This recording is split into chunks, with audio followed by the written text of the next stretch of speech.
You got the world on your team, even if that ain't what it seems. It's one time for the underdog, one time for the underdog.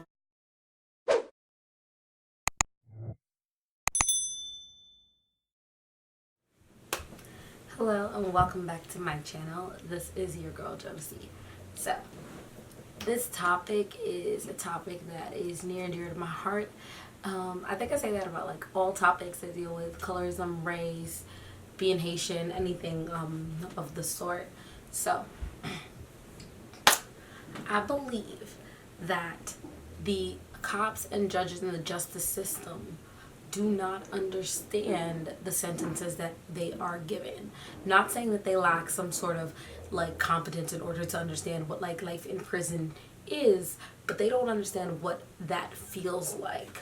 And no, I don't think that they should have to spend life in a prison, but I do feel like y'all need to spend some time, like a little bit of time, little tiny bit of time, because if you never experienced a prison cell, if you've never experienced a prison food, if you've never experienced the intimidating aspect of a prison, you don't really understand what you're saying, because people sit there and say, oh, he only got 30 days in jail, he needed more time, but they've never spent a second in jail, so they don't know what that experience is, what it's like, what it's gonna feel like.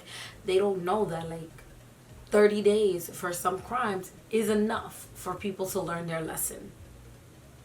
And that our justice system seems to be revolved around and focused all around prison, and prison is the answer for everything. In my opinion, prison should only be the answer for violent crimes. Violent crimes where you put somebody in danger, where you sexually assaulted someone, where you kill somebody, where you attack somebody, like manslaughter, something like that, assault, fine, violent crimes. But when we have stuff like loitering,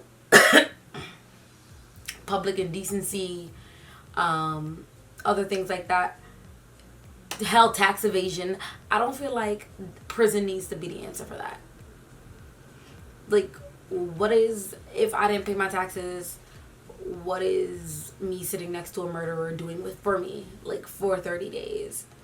It doesn't necessarily make sense. I don't feel like we should be stopping people's lives sorry, for a long amount of time, or any extended amount of time, for white collar crimes.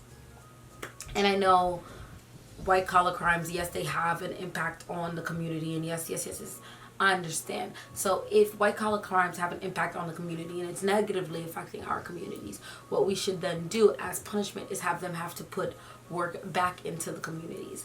Like, the money that you have stolen or embezzled now has to, all of it is taken away from you. You now have to donate it to this charity, as well as give 300 hours of community service to your time with this charity, so you can see the impact of that money and how much that money changes the community. You understand? Like, something along the lines of that, where it's like, okay, great, you did this or whatever, now you gotta make it back up to the community, because I don't understand how the community is benefiting if it was robbed from now also being like, also now having to pay tax dollars to save this person's life or keep this person alive, like, for the next 3 months, because they're in jail for the next 3 months and justice is carried out. I don't necessarily think that's truth. I don't think that justice is carried out just because somebody is sitting in jail, because the community is still suffered and it's still suffering. Imagine losing $500,000 and then now you got to pay $100,000 to keep this person in jail for 3 months. Like, yes, I know these numbers are exaggerated because I ain't look up no numbers, but it doesn't make sense to me. I feel like those people need to, like, you know, and then like things like, okay, I understand, like gun possession, sure, we'll throw you in jail because we don't know what you was finna do with that gun, right? Deadly weapon, throw you in jail. I don't know what you finna do with that knife, you know, whatever. But Or stalking or harassment, dangerous behaviors, I understand. I feel like stalking and harassment, you should be automatically sent to a mental facility. Like, what's wrong with you, buddy? You know? But something like, I don't know, like, these kids that are selling like little drugs, like they're selling drugs. I don't think jail is the answer for that. I do not think jail is the answer for that. So if a child is selling drugs, why not have them go to, okay, because I feel like they just learned the game better and they learn how to get caught next time. Not to get caught next time when they in there with murderers. Like, you know, they're like, oh, what? That person's stronger, you should kill him. Like, I don't believe in it. So, like, why not have that person under house arrest? House arrest works too. Keep that person home. You know, house arrest, I feel like it needs to be used more.